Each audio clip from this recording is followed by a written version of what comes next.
Buenas noches. Me disculpo por no haber participado en la clase del sábado. Tuve algunos inconvenientes. Vamos a pasar a desarrollar la clase. Hoy día vamos a hablar sobre infecciones bacterianas. Les voy a compartir mi presentación. Trae la pantalla.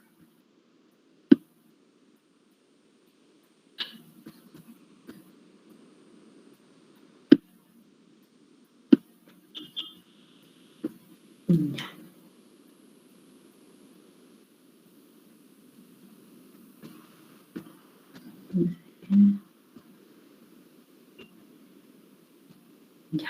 ¿Qué tal? ¿Se ve la pantalla? Ok. Ya. Entonces, hoy día vamos a hablar sobre las infecciones bacterianas en piel y tejidos blandos, que es bastante frecuente en la consulta de atención primaria. Pero antes hablaremos sobre la microbiota de la piel o el ecosistema cutáneo. Antes le decíamos la flora cutánea, pero pues eso era en mi época, de residente, hace como casi 15 años.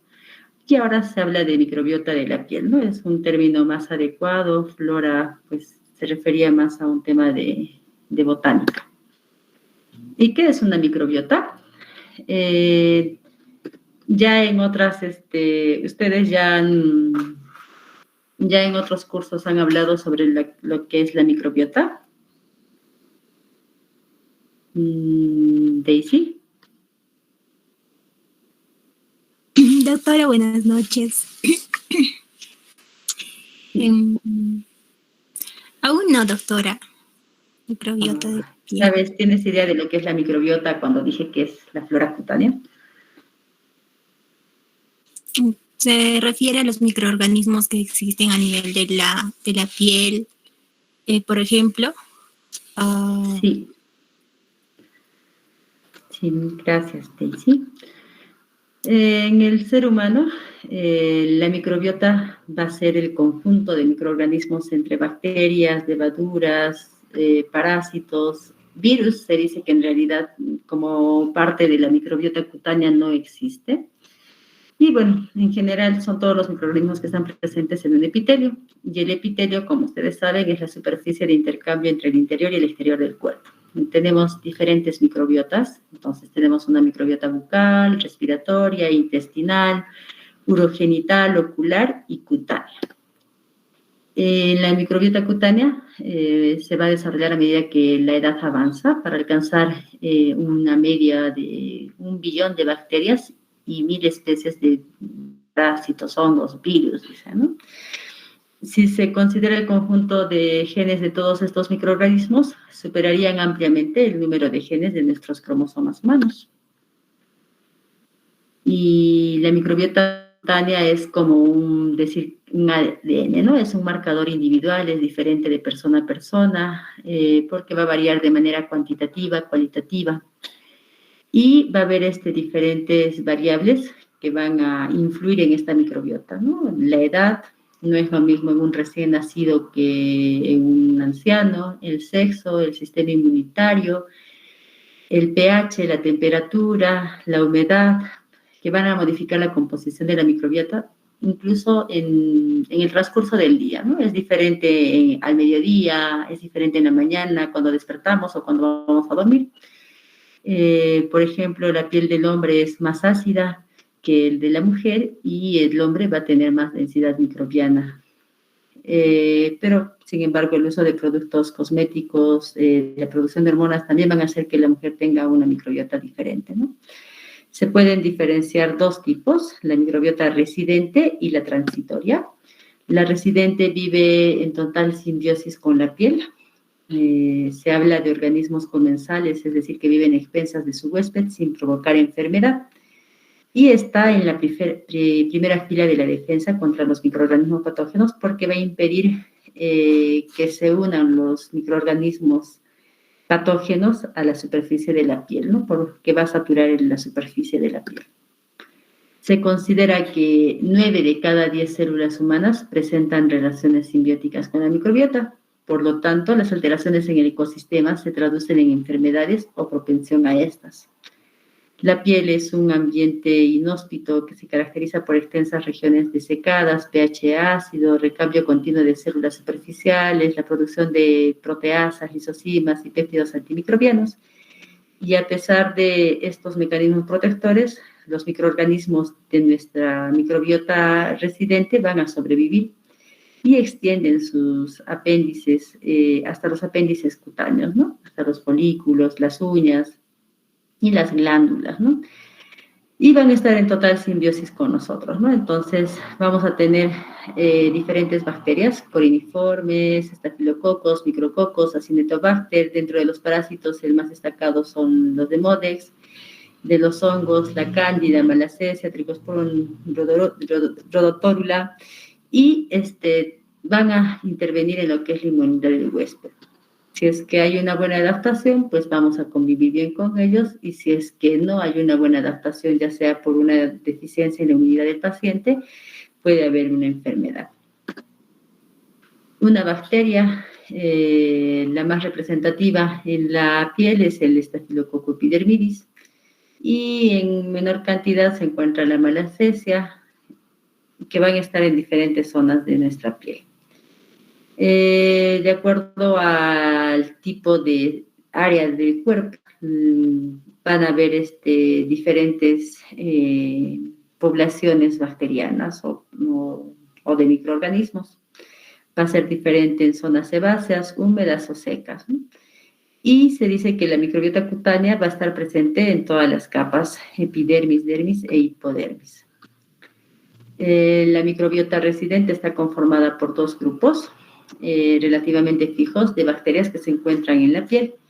El grupo mayor está conformado por las bacterias coriniformes y por estafilococos, y un grupo menor por los micrococos de Acinetobacter. Las bacterias residentes a menudo se consideran comensales mutualistas, no son dañinas y pueden representar, como dijimos, un beneficio para el huésped. Pero algunas tienen potencial patógeno, ¿no? Como las del grupo Acinetobacter, como E. coli, Proteus, Enterobacter, Klebsiella, que pueden, si es que no está en buenas condiciones o hay condiciones favorecedoras, pueden producir infecciones, ¿no? Esta más o menos es un esquema de qué microorganismos se encuentran en qué área del cuerpo, si son zonas sebáceas, zonas húmedas o zonas secas, ¿no? Entonces, los pliegues que son zonas húmedas, por ejemplo, se dice que va a haber más estafilococo, o en la narina, alrededor de las fosas nasales, va a estar más el estafilococo. Y en otras zonas más secas o más grasas, perdón, van a estar el grupo de los Propionibacterium. Dentro de estos el Cutibacterium acnes, más en la cara, en el pecho, en la espalda, y van a condicionar en algunas circunstancias patologías como el acné. En la microbiota cutánea transitoria, esta no se establece de manera permanente en la piel, varía a lo largo del día y pueden estar presentes horas o días. Los microorganismos que la componen en su mayoría son inofensivos, se les llama saprófitos, porque se alimentan de materias orgánicas en descomposición y que en condiciones normales no van a producir patología, ¿no? A no ser que el paciente presente alguna inmunodeficiencia. Se encuentran dentro de este grupo el Streptococcus pyogenes, el Staphylococcus aureus y algunos cocos del género Neisseria. El más frecuente es el Staphylococcus aureus y además se le atribuye la participación en dermatitis atópica o en exacerbaciones de dermatitis atópica, ¿no? Entonces, piel y su microbiota van a ser aliados en la protección. Los microorganismos presentes en la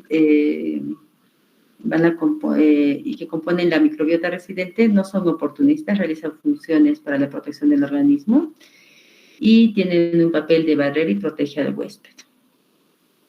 Por ejemplo, las cepas del Staphylococcus epidermidis y el Corynebacterium pueden inhibir o revertir la colonización nasal del Staphylococcus aureus. y estableciendo así una relación de mutualismo con el huésped al secretar modulinas solubles en fenol y proteasas de serina que van a hacer que pues, puedan erradicar al Staphylococcus aureus, ¿no? Y así es que como vamos a tener un mutualismo con estas bacterias. Cuando un germen patógeno intenta penetrar en el organismo a través del epidermis, entran en juego varios mecanismos, ¿no? La microbiota cutánea constituye la primera barrera por la falta de espacio disponible para la fijación del germen patógeno, ¿no? Van a estar cubriendo toda la superficie, van a producir bacteriocinas y van a evitar que bacterias patógenas puedan penetrar.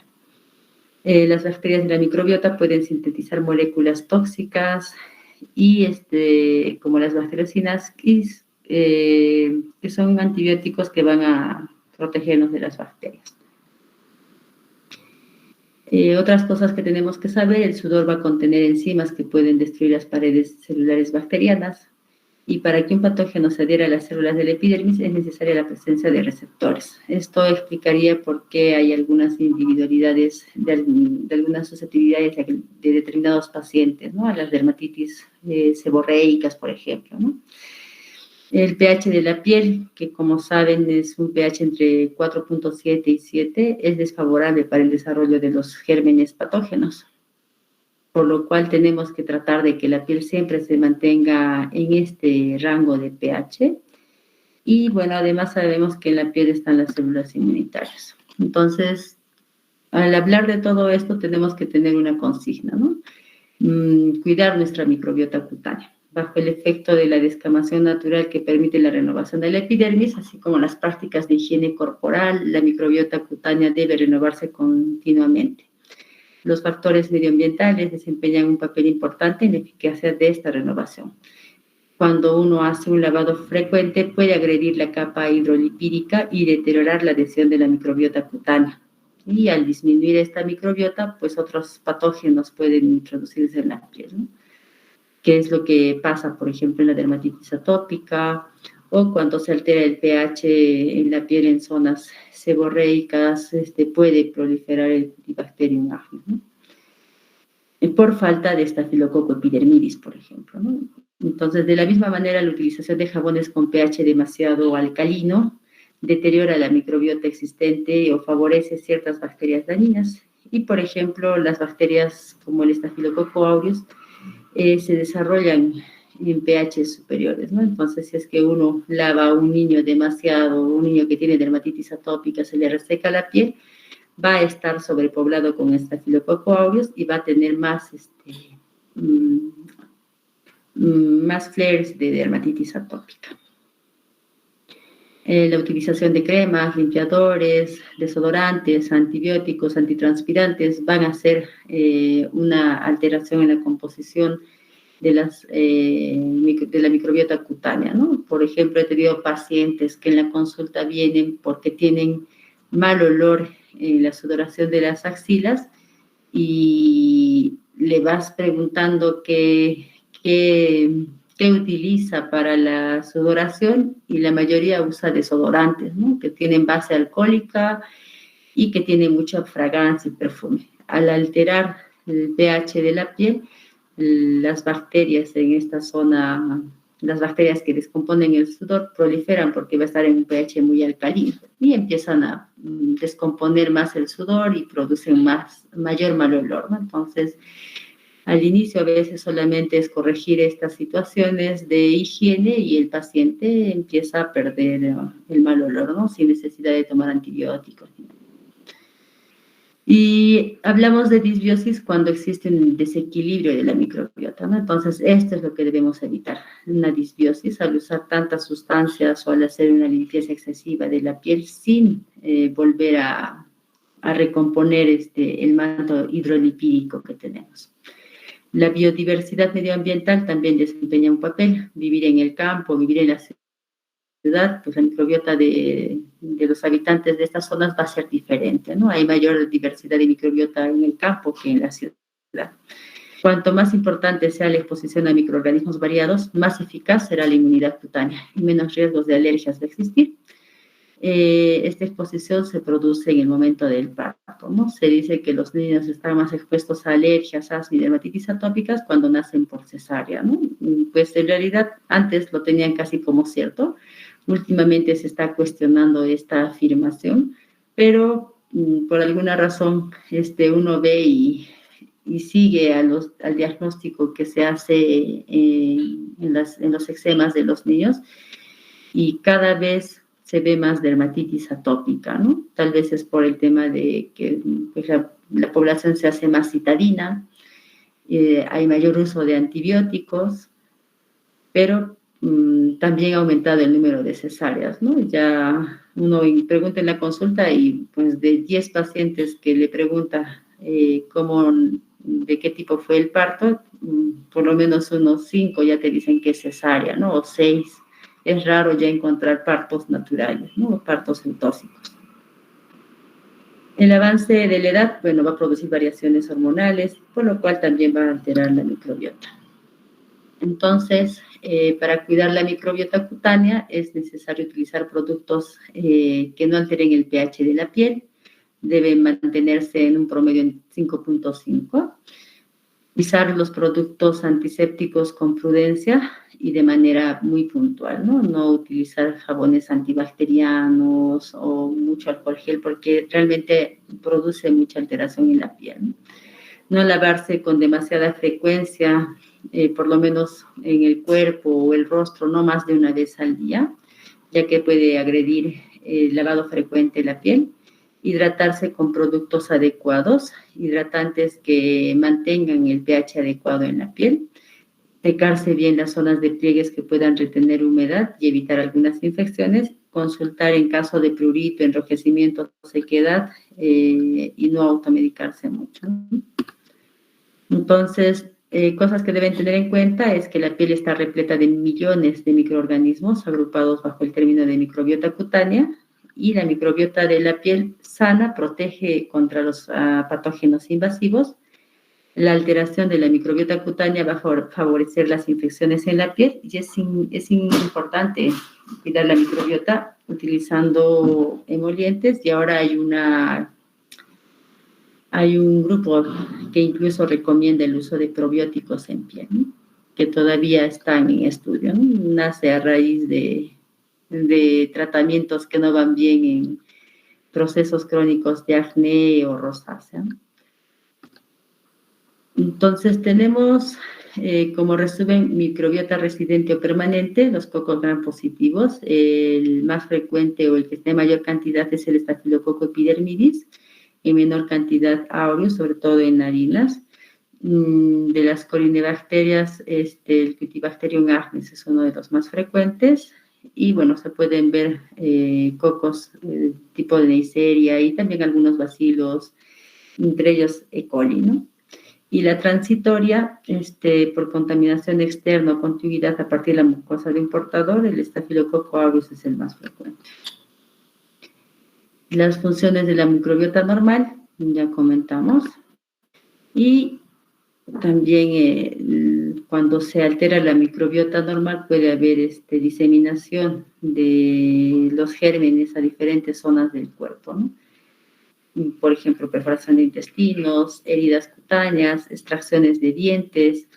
Por ejemplo, ahora que nosotros colocamos ácido hialurónico, y hialurónico cuando se inyecta en la piel, pues tenemos que investigar en el paciente antes de hacer la inyección si es que ha habido alguna extracción de diente en las últimas 2 o 3 semanas, porque el ácido hialurónico se comportaría como un biofilm.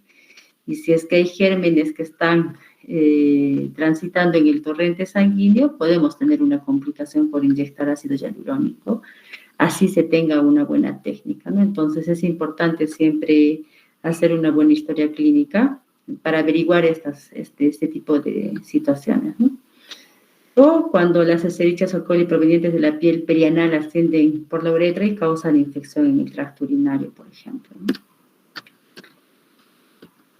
Entonces, la microbiota de la piel, el estafilococo epidermidis, 90% del total de los gérmenes de la piel. El aureus presente en cara y manos de portadores nasales, el 20% de individuos nunca son colonizados, 60% son portadores intermitentes y 20% son colonizados de forma persistente, que si sus defensas no están buenas van a tener impétigos a repetición.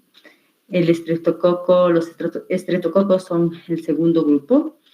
Coriniformes, como dijimos, uno de los más frecuentes son del grupo de los Cutibacterium, que pertenecen a la familia de los Propionibacterium, el Cutibacterium agens. Entonces, como resumen de esto, el Staphylococcus epidermidis tiene la capacidad de inhibir la proliferación del Cutibacterium agens, produce también otros péptidos tóxicos para otros microorganismos como Staphylococcus aureus y Streptococcus pyogenes, manteniendo el estado de simbiosis entre los organismos que constituyen la microbiota cutánea. Zonas con mayor microbiota: cuero cabelludo, cara, oído, axilas, regiones urinarias y anales, plantas y espacios interdigitales en los pies. Nuevamente, para que recuerden, el Propionibacterium es más frecuente en los varones que en las mujeres, los Corynebacterium igualmente, y por un tema de femenino en las mujeres es más frecuente, por ejemplo, los lactobacilos, ¿no? En patologías, los gérmenes también varían. En pacientes con psoriasis van a estar disminuidos los estafilococos y el Cutibacterium agens, pero van a estar aumentada Candida albicans, Malassezia. En acné van a tener un aumento del Propionibacterium agens, Staphylococcus epidermidis. En la rosácea aumenta el Demodex folliculorum. En dermatitis atópica, el Staphylococcus aureus. En dermatitis seborreica, la Malassezia globosa y Malassezia restricta están en mayor cantidad, ¿no? Por eso a veces se da tratamientos antimicóticos para mejorar la dermatitis seborreica. La microbiota fúngica, los hongos van a ser el segundo grupo en importancia. Se han aislado diferentes especies: Cándida, Malassezia, Trichosporum, Rhodotorula. Y Candida albicans y glabrata se han considerado parte importante de la microbiota comensal en el tubo digestivo y el aparato urogenital, y más del 70% de los individuos sanos son portadores de Candida albicans en la cavidad oral. Se puede comportar como un microorganismo oportunista en la piel, cambiando su fase de micelio y aprovechando cambios locales. Invade y desencadena la respuesta inmunológica y crea patología.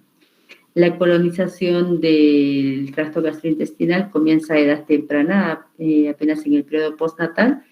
El recién nacido va a adquirir las cepas procedentes de la madre, mientras que otras especies son saprofitas del medio ambiente, suelo y vegetales.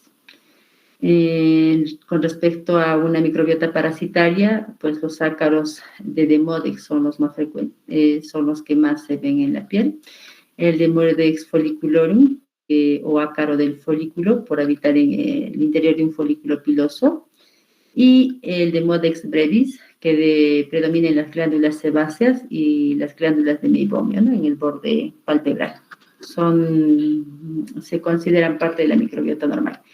Entonces dijimos que el Demodex folliculorum está en mayor cantidad en pacientes con rosácea. ¿Hasta aquí tienen alguna pregunta?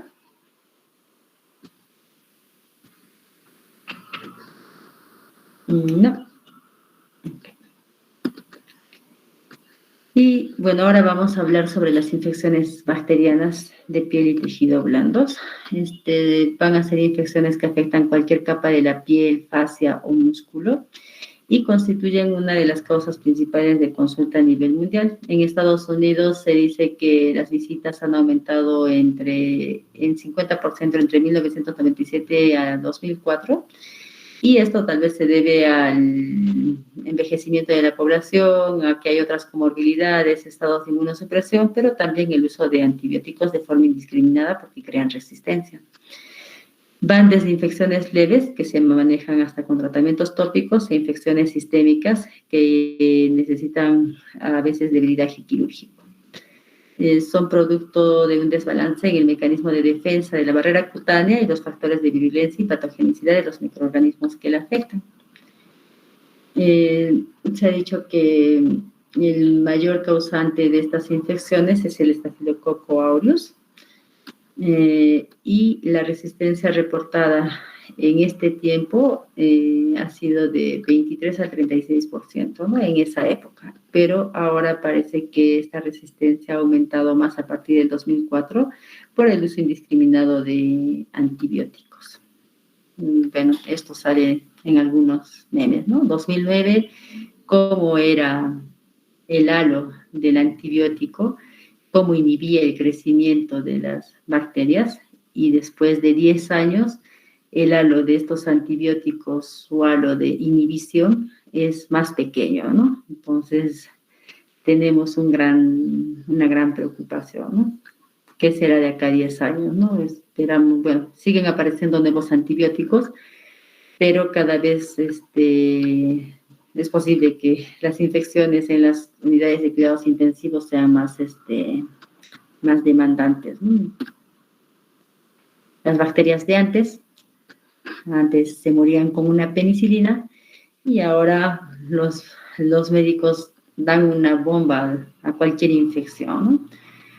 Ciprofloxacino con clindamicina, ceftriaxona con clindamicina, ampicilina, hacen hasta para los resfríos, ¿no? No sé si es que hay un miedo a que el paciente no se cuide y le dan el antibiótico por si acaso, pero así está nuestra población médica. No es algo contra lo que ustedes como nueva generación deben luchar, ¿no? Tienen que hacer un buen diagnóstico, hablar con el paciente, explicar al paciente de que no todo necesita antibióticos.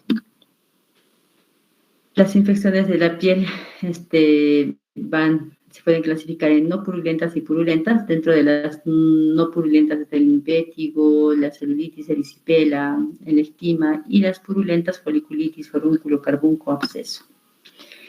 El impétigo es una infección de capas superficiales de la piel, que en algunos casos puede ir hasta la dermis. Es altamente contagioso, antes se le denominaba impétigo contagioso, y afecta usualmente a menores de 5 a cualquier edad, ¿no?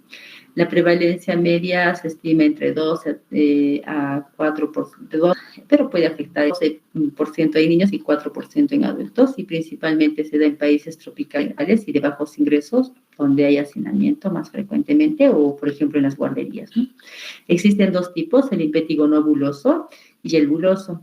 El impétigo no buloso puede ser primario, que sería una invasión bacteriana en una piel previamente sana, y el impétigo secundario o común sobre una dermatitis subyacente, ya que la barrera epidérmica no estaría íntegra, por ejemplo, como a veces la escabiosis se puede impetiginizar, los eczemas se pueden impetiginizar, las tiñas se pueden impetiginizar, ¿no? El impétigo buloso se caracteriza por la erupción cutánea de ampollas producidas por la acción de exotoxinas exfoliativas del estafilococo aureus, ¿no? Especialmente exfoliatina A y B, y que van a estar sobre la desmogleína 1 en la epidermis. Se estima que más de 162 millones de niños sufren de impétigo en algún momento de su vida, ¿no? Va a estar determinado por diferentes clima, humedad, hacinamiento, falta de higiene, y cómo va a estar la calidad de la piel. Va a representar el 70% de los casos el impétigo no buloso, es el más frecuente, y que está causado principalmente por Staphylococcus aureus, y en menor cantidad por Streptococcus pyogenes. Va a variar según la época, ¿no? Se dice que es más frecuente en épocas de verano, en zonas más calurosas, y en los climas tropicales va a predominar el Streptococcus pyogenes, y en climas templados el aureus. Es importante destacar el aumento de Staphylococcus aureus meticilina resistente, ¿no? Ahora se dice de Staphylococcus aureus resistente adquirido en la comunidad también, ¿no? Entonces, básicamente la incidencia del impétigo va a ser estafilococo 60%, estreptococo 20%, y la combinación de ambos en un 20%. Los factores predisponentes: que haya soluciones de continuidad, rasguños, picaduras, cortes, estados de inmunosupresión, diabetes, linfoma, sida, quimioterapia, falta de higiene y hacinamiento. Básicamente se caracterizan por vesículas de paredes delgadas rodeadas de halo eritematoso en piel previamente sana, ¿no? Usualmente las zonas más frecuentes son la cara, región nasal y perioral, y estas lesiones o estas vesículas o ampollas se pueden romper muy rápido y crean una erosión superficial que a veces es dolorosa y que se caracteriza por la presencia de costras color marrón amarillento o color miel, que se les llama costras mielicéricas. Cuando la costra tiene sangre se llama costra sanguinolenta, ¿no? Entonces las mielicéricas, ver una costra mielicérica implica que es un impetigo, ¿no? Casi siempre curan sin dejar cicatriz. Entonces tenemos estas lesiones ya acá erosionadas con estas costras mielicéricas. Acá todavía se ve una lesión vesicular y vemos como el paciente tiene, la mayoría se afecta alrededor de la nariz o alrededor de la boca, ¿no? Que puede ser como una lesión primaria, que serían estas dos de acá, o a veces están, por ejemplo, hay muchos pacientes que vienen con herpes impetiginizado, ¿no? Les sale su herpes, se lo manipulan y se mete un estafilococo o el estreptococo, ¿no? En este caso se evidencian, les pongo esta foto porque, bueno, ya está haciendo una celulitis, pero en este caso les pongo la foto para que también evidencien, ¿no?, las costras mielicéricas. Acá se pueden ver las lesiones vesiculares con este contenido dorado. Y acá ya algunas que ya se han roto y dejan esta área erosionada, algunas con costra mielicérica. Y en casos más severos puede llegar a ser un síndrome de piel escaldada estafilocócica, como veremos más adelante. Pústulas sobre fondos eritematosos. Primero aparece la mácula, mancha o eritematosa. Después las pústulas pequeñas pueden ser pustulosas, incluso a veces colores claros, y al romperse van a dejar erosiones superficiales. Estas erosiones se van a llenar de suero y van a producir estas costras mielicéricas. Igual, ¿no? Acá se notan las lesiones pustulares, algunas vesiculares que ya se van a contaminar, que luego se rompen y se erosionan, ¿no? Este ya es un síndrome de piel escaldada estafilocócica. Y el diagnóstico, bueno, es clínico. Para términos de estudio se recomienda hacer siempre la tinción y cultivo, ¿no? Pero se da un tratamiento empírico al paciente. Estas son cómo se ven los estafilococos. Tienen que acordarse esto, ¿no? Estafilococo aureus, que tiene esta disposición en racimo y crecen en agar sangre. El Streptococcus pyogenes, estos son cocos que crecen en cadenas, ¿no? Esto es lo que se ve en la coloración GRAM y esto así se ve en el agar, ¿no? Por lo general no hay síntomas sistémicos. Cuando se está complicando se pueden ver ya ganglios linfáticos. En el impétigo buloso se caracteriza por vesículas o ampollas con contenido a veces purulento. Y el tratamiento, bueno, por lo general se indican medidas generales, ¿no? Aseo con agua y jabón.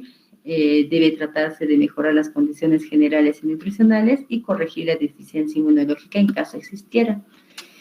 El tratamiento antibiótico va a acelerar la curación de las lesiones. En casos leves y sin comorbilidades, normalmente el cuadro se daría en 2 a 3 semanas, ¿no? Pero si quisiéramos acelerar este proceso, pues se puede dar antimicrobianos tópicos. En nuestro medio lo que más usamos es mupirocina o ácido fusílico, que se tiene que dar cada 8 horas, ¿no? 3 veces al día durante 7 días. Recientemente hay nuevos antibióticos, pero que no los tenemos en nuestro medio, ¿no? La terapia oral se da a pacientes que tienen múltiples lesiones, más de 5 lesiones, o cuando hay brotes epidémicos o en guarderías es importante dar antibióticos para tratar de disminuir el riesgo de glomerulonefritis postestreptocócica, ¿no?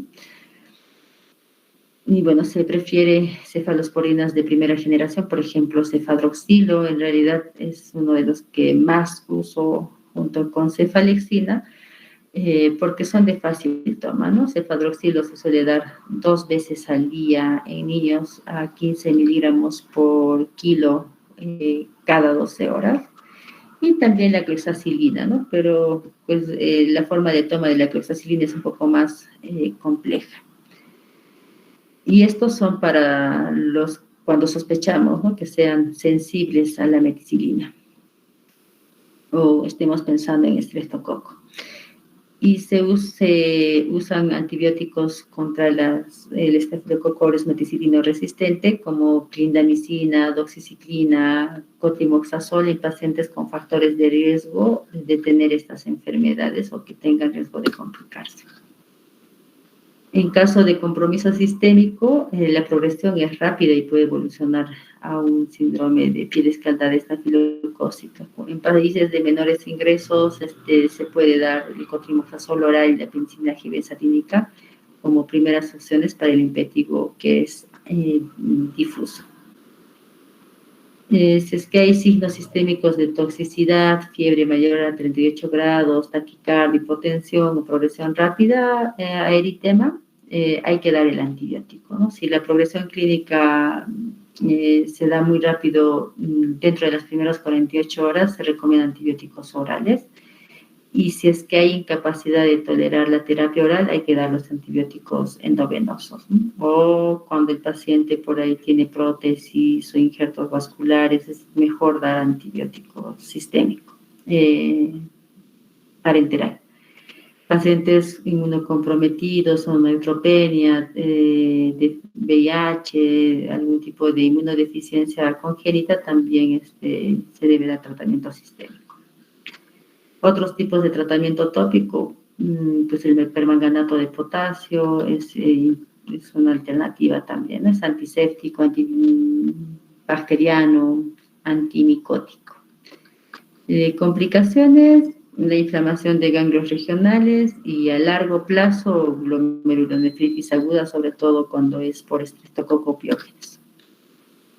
Una variante es el eczema, es una forma ulcerativa de impetigo, es más profundo, lo causa frecuentemente estreptococo piógenes, más en niños con mala higiene o en pacientes diabéticos o inmunocomprometidos. Y por lo general se trata de un impetigo que no ha sido tratado y que se extiende a profundidad, ¿no? Pasa de epidermis a dermis, dando lugar a úlceras cubiertas con costras amarillas, rodeadas de márgenes violáceos, que curan dejando casi siempre cicatriz residual. Se asocian a veces a linfangitis y linfadenitis regional. La localización más frecuente es en brazos y piernas, pero puede afectar más superficie, ¿no? Esta es una típica lesión de eczema producido por estreptococo, ¿no? Son estas costras con estas costras purulentas con esta secreción de pus, ¿no? Y algo con lo que tenemos que diferenciar que sí necesita un tratamiento distinto. Esto es por estreptococo y esto de aquí es muy probablemente por Pseudomonas aeruginosa, ¿no?, que puede terminar siendo fatal en el paciente o dejar mucha complicación o muchas secuelas si es que no se hace un diagnóstico rápido, ¿no? Esta eczema gangrenosa puede extenderse a otras zonas, ¿no? Y hay que diferenciarla de pioderma gangrenoso, descaras necróticas. Y el síndrome de piel escaldada estafilocócica es un desorden exfoliativo superficial generalizado de la piel causado por toxinas exfoliativas del estafilococo. Las toxinas son ETA y ETB, y el estafilococo aureus, el que va a producir esto es el estafilococo aureus grupo 2, fagotipo 71. En los exámenes de residencia suelen preguntar esto, ¿no? Y las exfoliotoxinas tipo A y tipo B. Estas van a hacer una disrupción en los desmosomas en la capa granular, afectando la desmogleína 1, y por lo cual las ampollas o las lesiones que se produzcan van a denudarse, van a romperse fácilmente. Los factores de riesgo: niños menores de 5 años, ausencia de anticuerpos antitoxina, la función renal alterada, recién nacidos de madres con colonionitis estafilocócica, inmunodeficiencia e insuficiencia renal, ¿no? Tanto en niños como en adultos. Las formas abortivas de este síndrome de piel escaldada estafilococo es un impétigo buloso localizado, ¿no? Van a ser lesiones, impétigos con muchas lesiones ampollares, pero que no se extienden a todo el cuerpo. Y puede haber una variante escarlatiniforme, ¿no? Como fue que el paciente muestra una eritrodermia, se presenta todo rojo, con la piel con tendencia a sequedad, y al final termina descamando, ¿no? Todo el cuerpo termina de descamarse, que es otro tipo de síndrome de piel escaldada. Entonces, la forma generalizada, que también se le llama enfermedad de Ritter del síndrome de piel escaldada estafilocócica, inicia como un exantema macular rojo naranja asociado a conjuntivitis purulenta, otitis media aguda o infecciones nasofaringias ocultas, ¿no? Que a veces no revisamos al paciente y a veces lo confundimos con reacciones adversas a medicamentos. El paciente va a presentar fiebre, irritabilidad, sensibilidad cutánea, acentuación periorificial de las lesiones y a nivel de las flexuras. Después de 24 a 48 horas van a aparecer ampollas flácidas que se rompen con facilidad, y el área que queda es un área denudada y brillante. Estas son las ampollas que se van a ver, ¿no? Son ampollas grandes, flácidas, que pueden aparecer en cualquier parte del cuerpo, ¿no? Alrededor de los ojos, alrededor de la boca, sin comprometer la mucosa.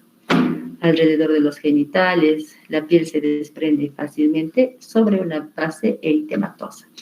Algo característico que se ve en estos pacientes es que los pacientes, tú les tocas la piel y les duele la piel, ¿no? Entonces, si tú lo ves en una fase eritrodérmica y le encuentras una lesión, una herida, un panadizo, una lesión alrededor de las uñas, hay que revisarles. Tienen que hacer un tratamiento sistémico, porque el niño rojo, niño que se pone eritematoso en todo su cuerpito, con alguna herida en el dedo o en la rodilla, o que tiene una infección de garganta, es muy probable que esté desarrollando un síndrome de piel escaldada estafilocócica. Y bueno, resuelve con descamación superficial. En esta fase el paciente tiene mucho prurito, hay que ayudarle con cremas hidratantes, ¿no?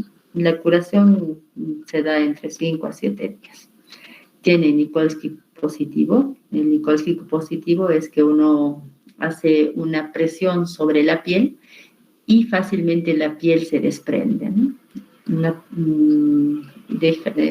Esto porque la desmogleína 1 está afectada por las esfoliotoxinas del estafilococo. El diagnóstico, bueno, es básicamente clínico. Hay que ubicar el foco infeccioso. Frotis periféricos en estas lesiones son negativos, ¿no? Porque esta es una reacción que hace el cuerpo frente a una infección, ¿no? Frente a las exfoliotoxinas que producen los estafilococos. La biopsia, pues, nos ayuda a diferenciar de si se trata o no de una reacción adversa a medicamento, pero casi siempre es un diagnóstico clínico asociado a la investigación bacteriana de una lesión inicial. Diagnóstico diferencial: necrólisis epidérmico-tóxica, síndrome de shock tóxico, enfermedad de Kawasaki, Stevens-Johnson, quemaduras y el impétigo estreptocócico. El tratamiento: antibióticos antiestafilococos resistentes a penicilinasas, ¿no? Oxacilina, cefalosporinas, clindamicina, dicloxacilina, cloxacilina, amoxicilina con ácido clavulánico. Y se debe dar un manejo de limpieza, y se le debe hidratar al paciente, ver el tema de electrolitos, prevenir hipotermia, porque es como un gran quemado en muchos casos. Y a veces, por el compromiso o general el paciente, a veces se tiene que hacer nutrición parenteral. Pasamos a las foliculitis. Estas son inflamaciones del folículo pilosebáceo caracterizado por una pústula, a menudo alrededor de un pelo, ¿no? En el centro de la pústula hay un pelo central. Hay diferentes tipos de foliculitis. Por ahora vamos a tratar las bacterianas. Existen dos formas clínicas: la superficial, que afecta el infundíbulo, y la profunda, que compromete el istmo, tallo y bulbo. La foliculitis superficial o impétigo de Broca es una infección superficial de la unidad pilosebácea causada por Staphylococcus aureus, ¿no? Se caracterizan por papulopústulas blanco-amarillentas con un pelo central, rodeadas por un eritema estrecho, y son lesiones individuales que no se hacen confluentes. Generalmente son asintomáticas y pues la evolución puede ser aguda y en muchos casos termina siendo crónica, ¿no? Sobre todo en portadores de estafilococo en las fosas nasales, ¿no? Que como habíamos visto, un 20% de la población tiene la colonización permanente de la nariz. Aparece con frecuencia como complicación de una dermatosis pruriginosa, ya sea escabiosis, eczema, psoriasis, prurigo, tiña, entre otros. Es una pústula subcorneal cuando se hace la biopsia con un infiltrado polimorfo nuclear y de linfocitos plasmocitos en la dermis. Esta es la típica lesión de una foliculitis superficial, ¿no? En la zona foliculitis superficial, ¿no? La pústula con el pelito central. Y puede ser más extensa. El tratamiento tópico, y si es que es localizado, a veces un drenaje o limpieza y se resuelve el cuadro, o sistémico cuando son lesiones más avanzadas. La foliculitis profunda, la inflamación se extiende hasta la parte más profunda del folículo piloso, causa con frecuencia cicatrización por destrucción del folículo. Su evolución es crónica y puede dejar alopecia cicatricial, ¿no? La etiología no está bien definida. En la barba se puede ver por un mal afeitado, porque tal vez el vello de la barba es muy ensortijado, el foliculitis quística, queloidal, que se da más en la zona de la nuca, la foliculitis de Calvante, que crea realmente evolución a lesiones tipo absceso, y perifoliculitis capitis. La foliculitis de la barba, también llamada psicosis de la barba o pseudofoliculitis, estas foliculitis van a ser profundas con inflamación perifolicular, aparecen lesiones papulares y pustulosas en la zona de la barba y labio superior. Son afectados mayormente los varones y raza negra probablemente por el tema del vellito ensortijado. Hay una reacción inflamatoria folicular a cuerpo extraño que resulta de la penetración de la piel del pelo rasurado, ¿no? Al afeitarse, los pelos rizados se van a cortar en un ángulo oblicuo y va a originar una punta afilada en el extremo distal que va a hacer que el pelo se encorve y crezca hacia adentro de la piel, ¿no? Y hasta que pueda salir nuevamente a la piel, inflama mucho la piel. Y acá puede haber alguna vez la proliferación de estafilococcus coagulosas negativas.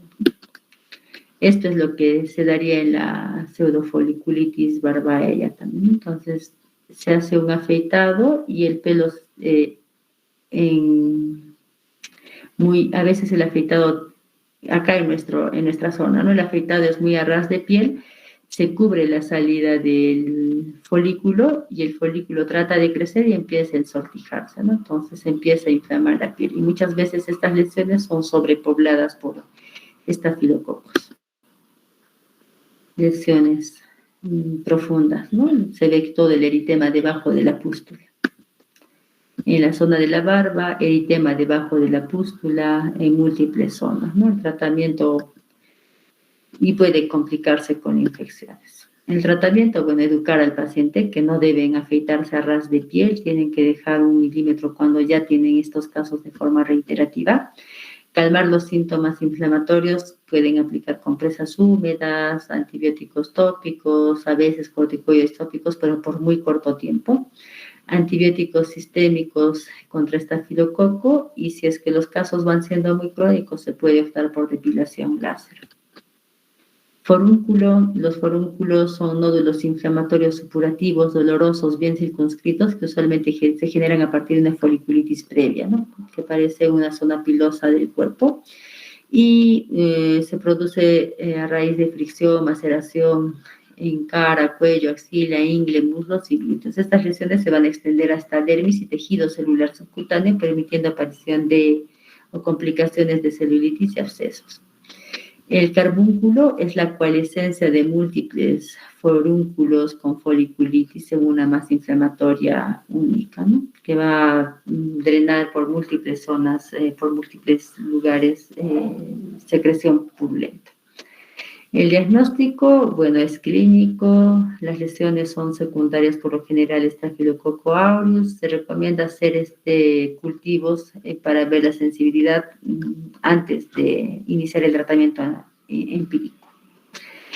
El tratamiento es drenaje, aseo quirúrgico y el uso de antibióticos orales si es que el paciente tolera vía oral. De forma empírica, hasta esperar el resultado del cultivo, se puede usar cotrimoxazol o doxiciclina entre 10 a 14 días, ¿no?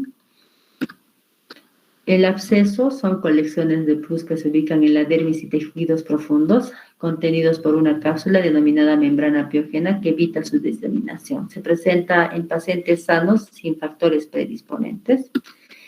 El principal agente involucrado nuevamente es Staphylococcus aureus, tanto el meticilino resistente como el sensible, y pueden ser también polimicrobianos, especialmente en las zonas periorales, perirectales y vulvovaginal. Otros agentes causales de abscesos podemos encontrar micobacterias no tuberculosas, Blastomyces, Nocardia, Cryptococcus. Normalmente el cuadro clínico se manifiesta como nódulos dolorosos, sensibles, fluctuantes, eritematosos, coronados con una pústula y rodeados por una piel edematosa. Normalmente cómo evoluciona es que se forma primero un aumento de volumen fijo y luego la piel suprayacente se hace más delgada, más fina, con un contenido fluctuante y posteriormente drena. Pueden variar del tamaño de 1 a 3 centímetros en cualquier superficie, como dijimos, y casi siempre se asocian a adenopatías regionales en la zona del drenaje linfático. Y este es un absceso, ¿no? Una lesión eritematosa sobrelevada, con la piel tensa, y se ve estas puntas que son pústulas, ¿no? Con un acúmulo de neutrófilos y bacterias. Se aconseja realizar granicultivo en todo absceso antes de iniciar el antibiótico, ¿no? O sea, ustedes al paciente le indican su antibiótico de forma empírica, pero le dan la orden para que se haga su cultivo. El diagnóstico diferencial son los quistes epidérmicos, ¿no? Los quistes epidérmicos son lesiones que se ven como nódulos subcutáneos, que el paciente siempre lo refiere que lo tiene más de 2, 3 meses, 4 meses, incluso hay pacientes que tienen años un quiste epidérmico y por un masaje o tratar de drenarlo, presionan los quistes, se rompe el quiste y todo su contenido se vierte hacia la dermis, ¿no? Entre queratina y la microbiota comensal que tiene este quiste epidérmico y produce una gran inflamación e infección. Entonces, el tratamiento de los abscesos es incisión y drenaje. En muchas guías, si es que el absceso es pequeño, incluso recomiendan que solamente sea esto, ¿no? Incisión y drenaje, que esa es la curación. Pero en algunos casos de riesgo se puede dar el sulfametoxazol con la trimetoprina, o sea, el cotrimoxazol, entre 7 a 10 días, ¿no? Para evitar el fracaso de tratamiento y recurrencias en pacientes con riesgo, ¿no? Niños en hacinamiento o obesidad, diabetes, inmunocomprometidos, o si ven que el paciente vive en hacinamiento, ¿no? Se va a complicar. Celulitis es una inflamación aguda del tejido conectivo de la piel causada por estafilococo, estreptococo u otras bacterias. Los factores locales que pueden hacer que se dé esto, pues, son lesiones previas, dermatomicosis, disrupción de la barrera cutánea, presencia de edemas, ya sea por problemas de alteración en el drenaje venoso, o sea, la presencia de varices, trombosis, posafenectomías, anomalías congénitas, entre otros, ¿no? Inflamaciones cutáneas previas, dermatitis atópica, psoriasis, radioterapia pueden facilitar que evolucione, se contamine y se produzca una celulitis o erisipela. La inmunosupresión, obesidad, entre otros, son factores de riesgo para que se dé la celulitis en los pacientes. Los síntomas básicamente son inflamación, enrojecimiento de la piel, apariencia de piel tensa, brillante, estirada, dolor o sensibilidad en el área, la lesión de la piel, se ve una zona, puede iniciar como una mácula y posteriormente en 24 horas evoluciona a un edema marcado en la zona localizada. Pues puede haber tenido una lesión ampollar por traumatismo y como hablábamos antes, ¿no? Las zonas interdigitales son zonas que tienen una microbiota amplia y son zonas que fácilmente pueden haber otros gérmenes. Si es que hay mucha humedad, los patógenos van a poder proliferar y van a producir complicaciones como en el caso de este pie, ¿no? Una celulitis. O pacientes que tienen obesidad, si es que hay incluso un golpe, una lesión mínima en la piel, pueden evolucionar a celulitis, ¿no? El tratamiento, antibióticos, y es posible, bueno, que se les pueda dar antiinflamatorios, analgésicos. Se puede dar dicloxacilina, que es lo que antes se daba, pero la verdad que el uso masivo de este antibiótico y que los pacientes nunca cumplen las dosis, está habiendo mucha resistencia, ¿no? Y pueden estar probando con cefadroxilo, cefalexina, que el cefadroxilo se da 500 miligramos cada 12 horas y la cefalexina entre cada 8 a cada 6 horas por 7 días. La mejoría del paciente se ve entre 48 horas en promedio, pero en algunos casos se recomienda el tratamiento entre 10 a 14 días, un promedio de 12 días. Erisipela es prácticamente como la celulitis, pero una afectación más superficial. Se toman los vasos linfáticos, ¿no? La lesión, como dije, es más superficial, afecta dermis y tejido celular subcutáneo superior, mientras que en la celulitis llega hasta tejido celular subcutáneo profundo. Tiene márgenes bien delimitados, bien marcados, y en la periferia incluso pueden hacer lesiones ampollares. Son de comienzo súbito, pueden cambiar entre 4 a 48 horas con mucho compromiso del paciente, ¿no? Casi siempre si es que se afectan vasos linfáticos, los pacientes terminan estando tóxicos, ¿no? Escalofrío, fiebre alta, inapetencia, vómitos, y se pueden encontrar adenopatías y linfangitis alrededor de la lesión. Entonces son pacientes que la piel les duele por la tensión del edema que producen por compromiso de los vasos linfáticos. Se pueden ver muchas lesiones a tensión. Se afecta cara, brazos, piernas y la piel preumbilical en los niños. Estas son las lesiones, ¿no? Básicamente son como placas sobrelevadas, eritematosas, dolorosas a la palpación, ¿no? Bien demarcadas. Entonces, estas son erisipelas, a diferencia de la celulitis, que tiene un eritema más difuso. No hay un borde muy determinado. En este caso también con lesiones ampollares, ¿no? La causa más frecuente son los estreptococos, ¿no? El estreptococo piógenes o del grupo A. Del grupo A. La evolución y pronóstico, bueno, las recidivas son frecuentes en estos pacientes porque tienen alteración de la circulación. Es necesario hacerles cultivos faringios porque pueden haber portadores que a cada rato pueden hacer la erisipela, sobre todo a nivel facial. Y como complicación, pues también puede haber la glomerulonefritis postestreptocócica. El tratamiento, la amoxicilina es efectiva, pues de una toma más fácil, ¿no? De 800 miligramos cada 12 horas. Si es que hay alergia, se puede dar acitromicina, claritromicina. Y el paciente, tanto en celulitis como en erisipela, si es que está afectado el miembro inferior, sobre todo, debe estar en reposo, en cama y elevación del miembro afectado. Otras formas más que deben ustedes aprender a reconocer son las linfangitis, ¿no? A veces el paciente empieza con una lesión localizada, no le da importancia y empieza a haber un eritema que sigue los vasos linfáticos, ¿no? Se ve como un trayecto lineal, eritematoso, doloroso, casi siempre por estafilococo epidermidis.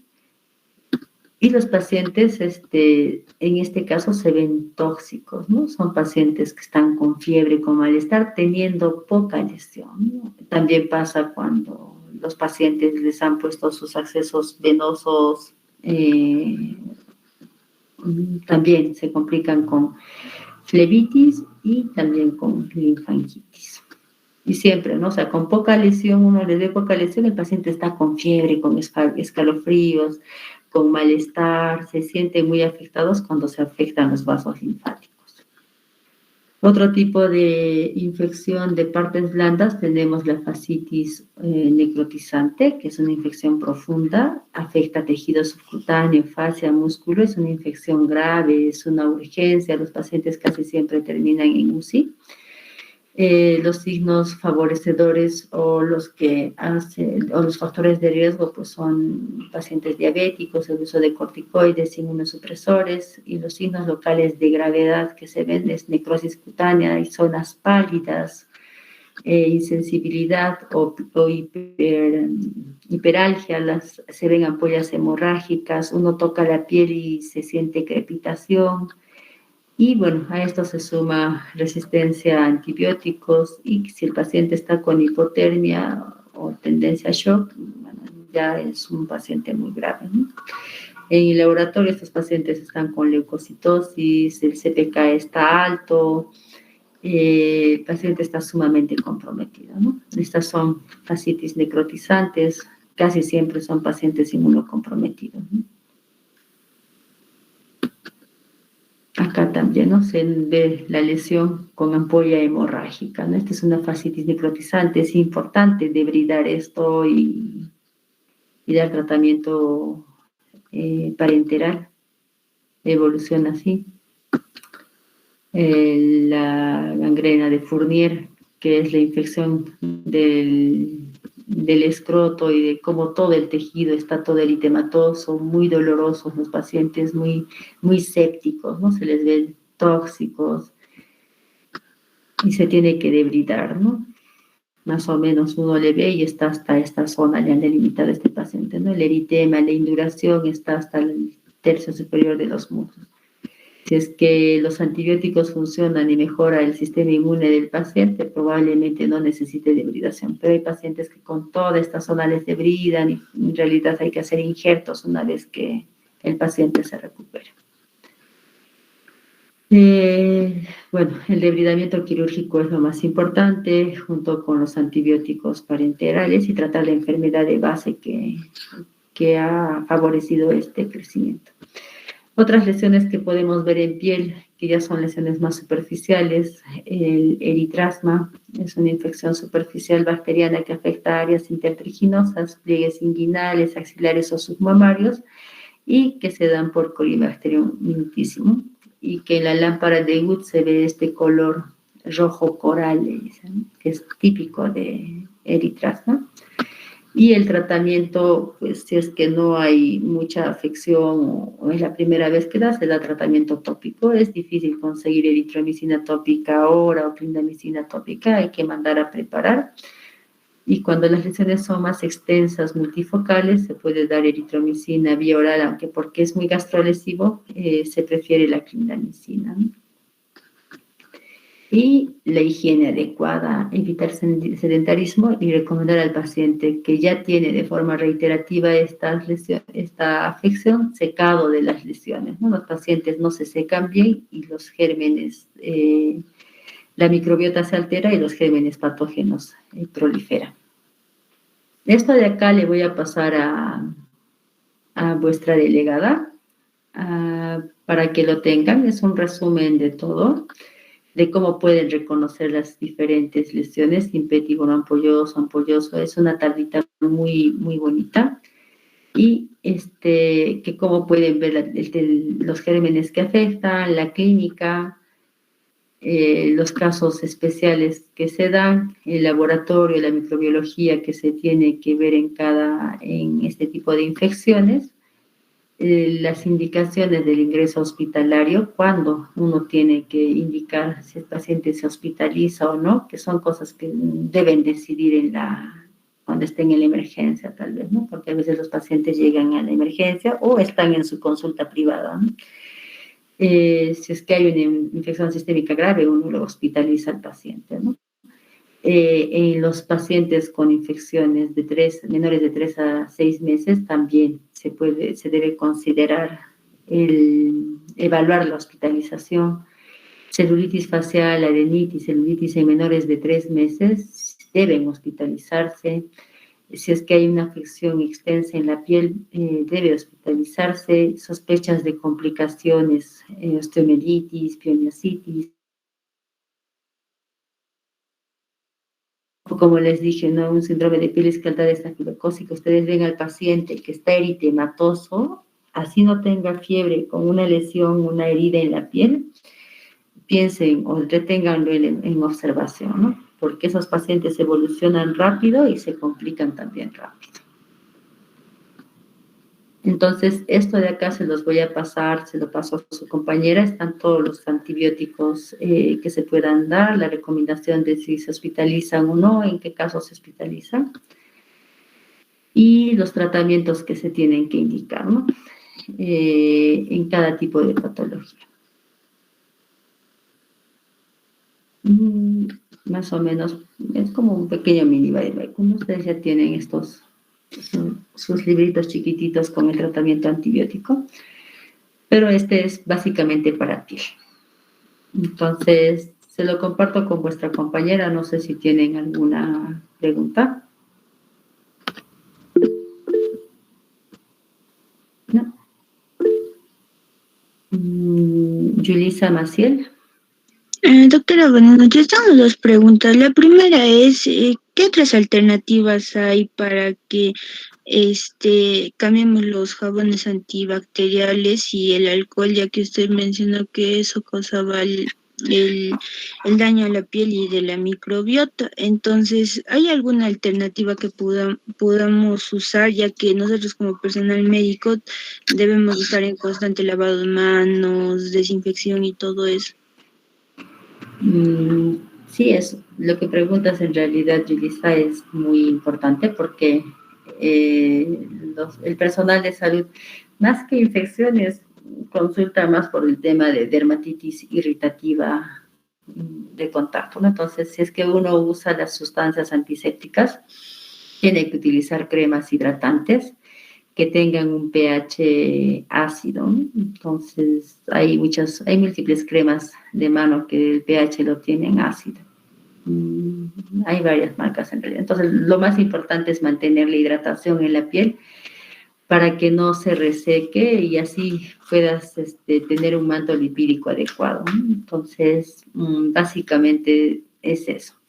Lo ideal sería que las sustancias de limpieza no fueran tan agresivas con la piel, ¿no? Pero, por ejemplo, en sala de operaciones sí utilizan, aunque ahora ya están utilizando más clorexidina, me parece, ya no tanto yodopovidona, que mata todos los gérmenes, ¿no? Y es más fácil que se recupere la microbiota bucal. Pero el uso de hidratantes ayuda a mantener esa microbiota en la piel. ¿Alguien se pregunta? Tengo otra pregunta más, doctora, disculpe. Era en el caso del impétigo, ¿cómo influye la alimentación? ¿Y qué alimentos deberíamos de quitar en el caso de que un paciente tenga impétigo? En realidad el impétigo, como es una infección, no se debe o no empeora con los medicamentos, ¿no? Si fuera adulto, digamos, y porque baja las defensas, por ejemplo, cigarrillo, le diría no fume, porque las bebidas alcohólicas pueden inflamar más la lesión, pues que no beba bebidas alcohólicas. Los picantes pueden inflamar más las lesiones, básicamente que eviten eso, evitar la radiación solar y tal vez evitar ambientes de calor cuando uno está con un proceso infeccioso. Pero en general pueden comer todo, ¿no? Gracias, doctora. Ok. ¿Otra pregunta? Doctora, buenas noches. Mi pregunta es, Yo, ¿los bloqueadores solares alteran la microbiota de la piel? no, siempre tienen, bueno, los medicados por lo menos tienen un pH por debajo de 7. Entonces no altera mucho la microbiota. Gracias, doctora. De nada yo. ¿Alguna otra pregunta? Gina.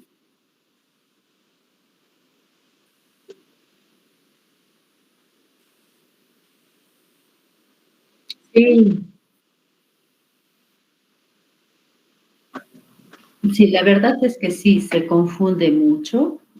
Es más, hay pacientes que han recibido por mucho tiempo tratamientos antibióticos y que persiste la infección, recurre muy frecuentemente, sí, ¿no? Pero cuando está en la zona de la barba y no hay en otras zonas, pues le das las mismas recomendaciones. Así sea, así encuentres comedones, porque la lesión elemental del acné es comedón. Si tú encuentras comedón y lesiones pustulosas en la zona de la barba, probablemente sea acné, ¿no? Pero si es que no encuentras muchos comedones y hay muchas lesiones pustulosas a repetición, tal vez ese es el tema del afeitado, ¿no? No hay un buen afeitado en la piel, y al no haber un buen afeitado en la piel, a veces afeita muy a ras de piel, ¿no? Entonces los folículos no tienen por dónde salir, se tapa la salida del folículo y el folículo empieza a encorvarse dentro, ¿no? Entonces hasta que pueda salir, lastima la piel y en ese transcurso, pues los gérmenes aprovechan y empiezan a inflamar el folículo. Pero sí es un poco difícil, ¿no? Tienes que observar bien al paciente, tienes que preguntar al paciente si es que en qué momento aparece, si es que tiene relación con el afeitado. Digamos, se afeita hoy día y las lesiones empiezan a aparecer entre el tercer al séptimo día, probablemente sea una foliculitis de la barba.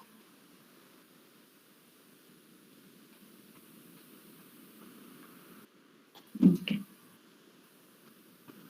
¿Alguna otra pregunta?